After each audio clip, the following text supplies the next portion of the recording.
안녕하세요, 심영환입니다. 오늘 내가 무슨 얘기할지는 썸네일이 아니라 화면을 들어와 봐도 그냥 안다.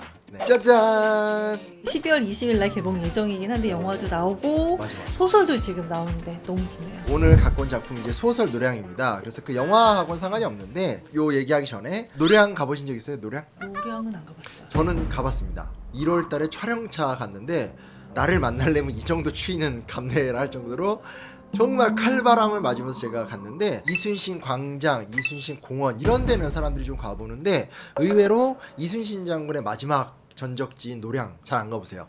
거기 가보면 기분이 진짜 묘해요. 딱 들어가자마자 엄청난 소나무 숲이 쫙 이어져서 이순신 장군 사당이 있어요. 조선시대 때 만들어 놓은 사당인데 진짜 노량해전이 느껴질 정도로 엄숙함이 느껴지고 편백나무 숲 걷듯이 되게 독특하고 신비감 있는 길을 쭉 걷다가 맨 마지막에 가면 누각이 하나 있으니까 올라가 볼 수 있는데 누각에 올라가 보면 바다가 있는 거예요. 근데 바로 그 바다, 거기서 이순신이 마지막 싸움을 하다가 돌아가셨다는 거예요.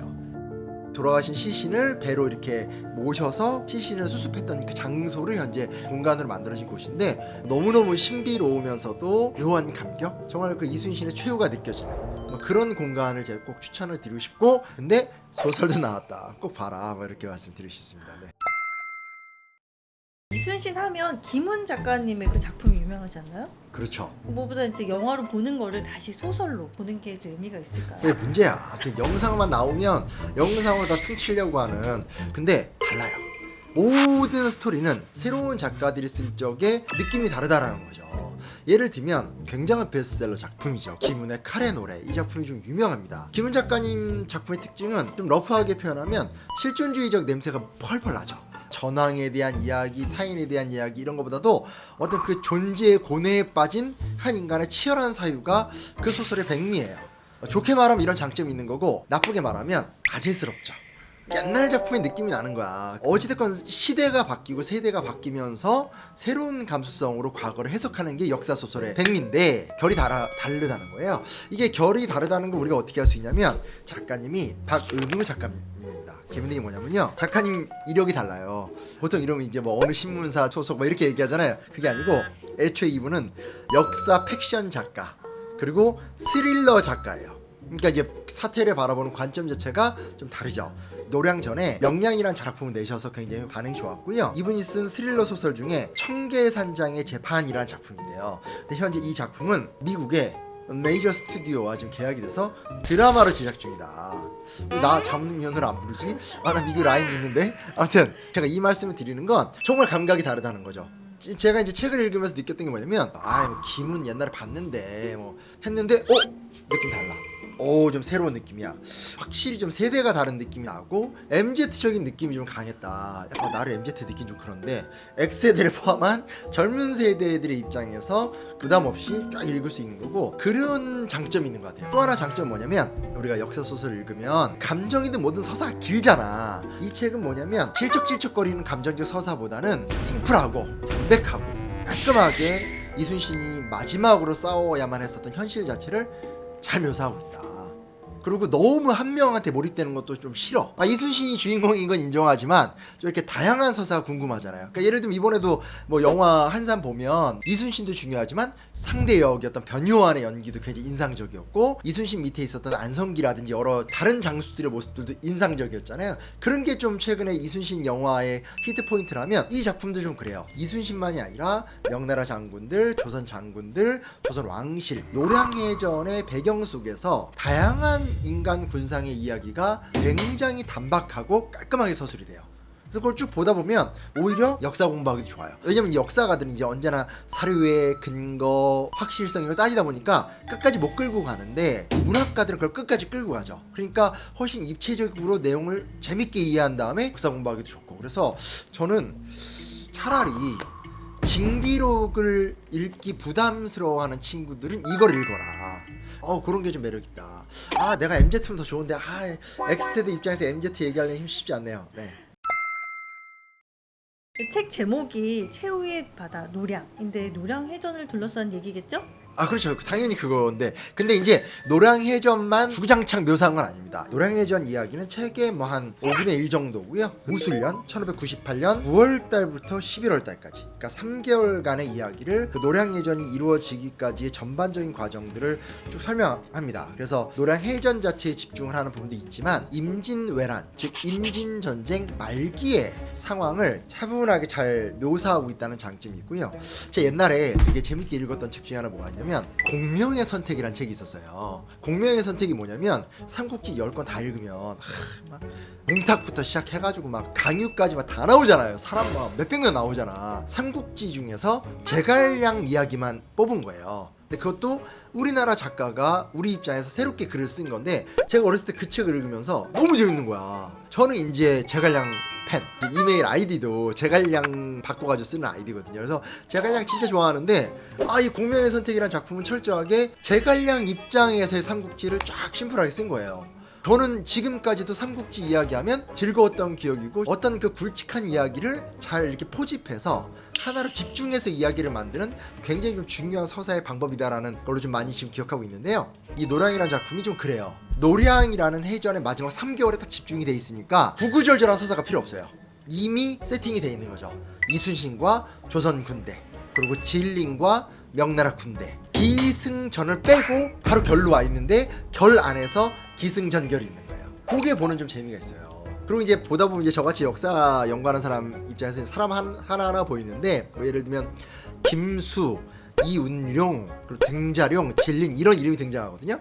임진왜란 매니아들은 아마 누군지 알지만 일반인들 잘 모를 수 있는데 김수 같은 경우는 경상도를 열심히 지키지 않고 도망갔었던 인간이에요. 그리고 이운룡이라는 사람은 경상도 수군 사람이에요. 근데 이운룡이 굉장히 지혜로운 사람인 게 뭐냐면 본인은 이순신을 되게 좋아해요.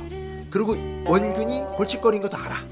그러나 조선 수군이라는 게 전라도 경상도 연대를 해서 외적을 막아야 되잖아요. 이걸 알기 때문에 누구 편을 들지 않아요. 왜냐면 경상도 수군 내에서도 이순신 편이 많았거든. 근데 이운룡은 그러는 거 아니다 하면서 원균과 이순신의 화해를 도모하면서 조선 수군을 실질적으로 이끌었었던 굉장히 뛰어난 사람이에요. 그 사람도 나와요. 등자룡과 진린, 유정 이 세 명은 다 이제 중국 장수들인데 진리는 뭐라고 할 수 있죠? 그 원래 성격 그지 같은데 그지 같은 성격인데 이순신한테만큼 이렇게 확 마음연. 알러브 이순신. 그래서 중국 측 역사책에 이순신에 대한 좋은 평가들은 대부분 다 진린의 토크예요. 가장 좀 중요한 사람인데 이 소설에서도 아주 중요한 인물로 나옵니다. 사실 이 노량해전의 가장 핵심적인 포인트는 뭐냐면요.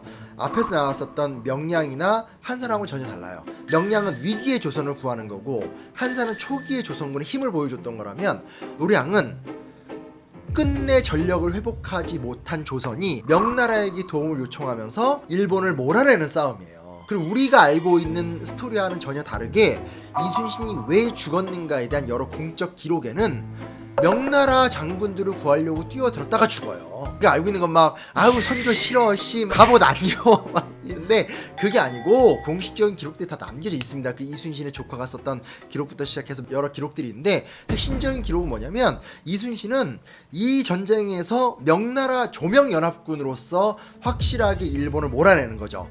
전쟁이 끝난 다음에도 우리가 어떻게 돼요? 명나라랑 잘 지내야 되잖아요. 너네한테 정말 부모님과 같은 은혜를 받았지만 그래도 우리를 동맹국으로서 존중해야 된다라는 걸 확실하게 보여주고 싶은 거거든요. 이순신 입장에서. 야, 이게 딴 거 몰라도 조선숙은 이순신이 있는 한 얘들 인정해줄 수밖에 없다. 그런 것들을 지켜내기 위해서 목숨 걸고 싸우다 이순신이 죽는 거거든요. 근데 멋있죠. 그런 게 이 소설에 아주 심플하면서도 정확하고 재밌게 잘 표현이 돼요. 아씨, 나도 소설 써볼까? 여기서 선조를 이연이라고 표현하던데. 도발적이었어요? 옛날 같으면 이거 처형이지. 근데 보통 우리가 이순신 관련 작품들은 너무 선조를 나쁘게 몰아가는 특징들, 그리고 이순신과 선조를 대척점에 서게 하는 어떤 좀 그런 모습이 있지만 사실은 잠시간의 기간을 빼놓고는 정말 선조는 주구장창 이순신을 후원했던 사람이거든요. 이게 먹혔기 때문에 결국 이 전쟁에서 이긴 건데, 근데 이제 하나 재밌는 건 뭐가 있냐면 아예 챕터 이름이 이연이에요. 그래서 난 맨 처음에 나 그래도 역사학자인데 이연이 누구야? 선조인 거야. 그러니까 일종의 담대한 표현인 거죠. 왕을 객체화시킨 거예요. 선조라고 표현해버리면 우리가 알고 있는 전형적인 몇몇 지금 사극에 떠오르는 사람도 있어요. 막 그 연기가 있는데 이 연이라고 하는 순간 조금 더 개인적이고 실존적 느낌이 들잖아요. 그리고 문장을 보더라도 그런데 여기저기서 역모가 발생했다. 송유진, 안중복, 이성남, 강효남, 이몽학 그리고 김덕력까지 모두가 외적과의 전쟁 중에 일으킨 사건이었다. 이몽학이 난 유명하죠. 예전에 구름을 벗어난 달처럼이라고 차승원 씨가 이몽학이었었고 그걸 막았던 사람이 황정민 씨였어요. 임진왜란 도중에 이씨 왕조를 갈아치우겠다라고 하는 밀란도 분명히 있었거든요. 선조의 입장에서의 그 역모에 대한 두려움 그리고 어떤 전황의 전반적인 상황 속에서의 본인의 고뇌 같은 것들도 또 여기서 딱 넣어주면서 선조가 얼마나 다양한 고민 속에 휩싸여 있는가도 잘 묘사가 돼요. 이순신의 개인적 소회에 대한 이야기는 없나요? 계속 나오죠. 아무리 뭐라고 하더라도 노량의 주인공은 이순신이에요. 근데 이것도 제가 아까도 말씀드렸듯이 단박한데 MZ 감정이 훨씬 부합한다. 왜 그 말을 하냐면 보통은 막 너무 실존적으로 깊이 들어가거나 마치 무슨 알베르 까미의 이방인을 읽는 느낌으로 가거나 그게 아니면 이제 그 대하소설 특유의 충효 말이 가는 특징이 있다면 그렇지 않아요. 재밌는 게 뭐냐면 이건 이제 작가의 상상이 들어가는 건데 하나만 읽어드릴게요. 65페이지에 언제부터인가 충을 버렸다. 아니 내가 버렸다기보다는 그곳이 저절로 빠져나가 버렸다. 옷감에 물이 빠지듯 탈색되어 버리니 허무가 찾아왔다. 진린이 돌아가고 하루 종일 흐르는 물만 보았다. 딱 이렇게 나와요. 이거는 이제 작가의 독특한 상상력인 건데 자기는 춤을 버렸다라는 거예요. 근데 내가 버린 게 아니라 이것이 내 안에서 저절로 빠져나갔다라는 거죠. 근데 이게 옛날 소설이면 그렇다고 선조에 대한 충성심을 나는 포기하지 못해 이런 어떤 전형적인 서사가 있다면 안 그래요. 사람이라는 게 충분히 이런 생각을 할 수 있어요. 그 사람이 왜 그런 감정 상태가 되었을까? 과거 역사 인물의 심상을 분석한다? 이거 쉽지 않거든요. 거기서 오히려 이 작가는 흘려보내요. 어차피 내가 어떻게 알아? 뭐 이거잖아. 그래서 난 이게 마음에 들더라고. 이런 부분이 계속 나오거든요. 근데 그런 감수성 자체가 좀 현대적이어서 이 책에 대한 완전한 평가를 제가 할 수는 없지만 적어도 분명한 건 우리나라의 역사 소설을 접하는 데 있어서 새로운 형태의 감수성을 만들려고 했다는 시도 자체가 되게 매력있다. 이건 좀 인정하고 싶습니다.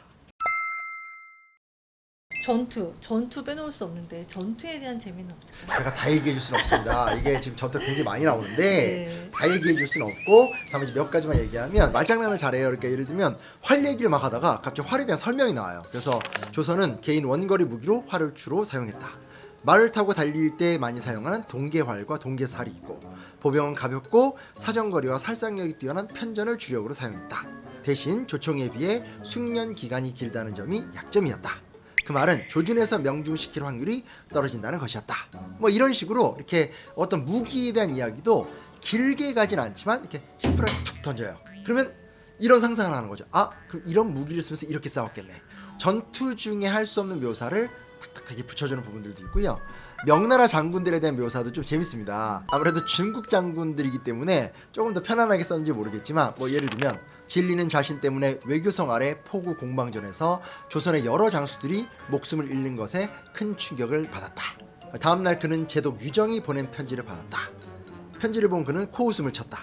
유정 이놈은 벌써 몇 번째나 바람을 맞췄다는 걸 아는지 모르겠군. 무슨 얘기냐면 같은 명나라 장군들이지만 진린이 바라보는 전장과 해군 제독 유정이 바라보는 전장, 제대로 싸워서 공을 세우고 싶어하는 장군과 대충 떼어 가려고 하는 장군, 뇌물을 받아먹는 장군과 받아먹지 않는 장군, 뭐 이런 얘기들도 굉장히 과감하게 묘사를 해요. 불멸의 이순신 같은 것 작품들 보게 되면 진리는 무조건 영웅이 되고 나머지 장군들은 맨날 나쁘게 나오고 이런 게 좀 너무 단순하거든요.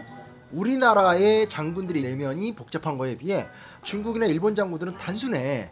여기선 그렇지 않아요. 굉장히 균형 있게 서술을 한다는 것도 굉장히 큰 장점이라고 할 수 있고요. 왜냐면 나중에 또 진린도 뇌물을 받아먹어. 그래가지고 이순신이 너 맞아 막 이런 또 내용 나오면서 그런 것도 또 굉장히 좀 재밌는 모습들이 나타날 수 있고요. 그리고 또 하나 좀 이건 좀 인상적이었는데 고니시 유키나가 얘기가 좀 자세히 나오는데 이 고니시 유키나가의 작전이 뭐냐면 포로들을 막 풀어주면서 거기다가 외병들을 막 섞어두는 거예요. 이러면 조선 입장이나 명나라 입장에서 혼란스러워지는 거죠. 저 사람들을 다 우리 편으로 흡수한다?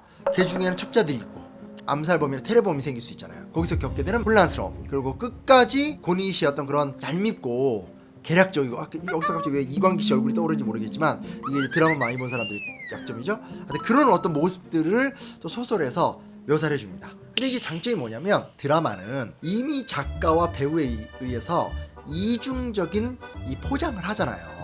근데 소설은 그게 없잖아. 그러니까 내가 읽으면서 내 나름대로 그 사람의 얼굴도 그려볼 수 있고 그 사람의 모습들을 상상해 볼 수 있잖아요. 더군다나 이 작품은 과거의 작품과는 다르게 라이트해요. 한 권이고 이게 좀 300페이지밖에 안 돼요. 그러니까 라이트하게 부담 없이 읽지만 내가 즐겁게 상상할 수 있죠. 굉장히 좀 이렇게 좀 최신의 트렌드여서 그런 게 좀 매력적이다. 가장 궁금한 건 이순신의 최후. 뭘 얘기해도 결국 이것만 물어보더라고. 네, 최후. 갑옷을 입었는지 안 입었는지. 어. 혹시 죽지 않고 이제 살아는 있는지. 이게 사실 이제 영화 노래하는데 결론이 궁금하잖아, 그렇죠? 맞아요. 그래서 사람들이 가장 궁금한 건 이제 이순신이 왜 갑옷을 안 입고 올라갔을까예요. 그러나 정사를 살펴보면 그 어떤 정사 기록에도 이순신이 갑옷을 입었냐 안 입었냐 얘기가 없어요. 그리고 아까도 말씀드렸듯이 이순신이 갑옷을 입었냐 안 입었냐가 중요한 것이 아니라 이순신의 부대가 왜 목숨을 걸고 진린과 명나라 장군의 부대를 구하려 뛰어들어갔냐는 거예요. 사실은 그게 포인트거든요. 근데 이 소설에선 그 정사를 충실히 따라가요. 더 디테일한 얘기는 하지 않을게요. 그리고 하나 우리가 놓치고 있는 게 뭐냐면 난종의 일기를 이렇게 좀 꼼꼼하게 보다 보면 이순신이 말년에 이게 정상이 아니다. 이건 느낄 수 있어요. 왜냐면 이순신이 말년에 어머니가 돌아가세요. 이순신의 정말 모든 삶의 의지처가 어머니거든요. 그거에 대한 정신적 충격이 너무 커요. 근데 또 뭐가 있냐? 전장에서 아들 면이 싸우다가 살해를 당해요.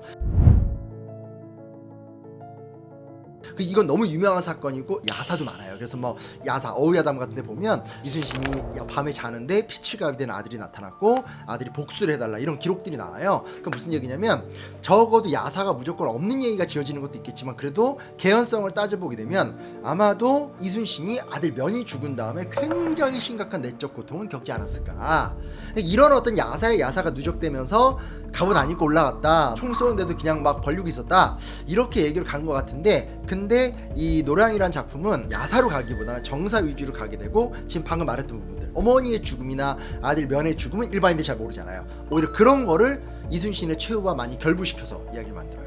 그리고 이순신 죽은 다음에도 그 이후에 어떤 식으로 이 전장이 마무리되는지에 대해서 조금 더 분량을 할애해서 이야기를 가고 있고 뭐 얘기하다 보니까 몇 명 빼먹었지만 이덕형이라든지 손문우 권율같이 당시 이 문제를 해결하려고 했었던 정치가들에 대한 이야기들도 좀 자세히 나와요.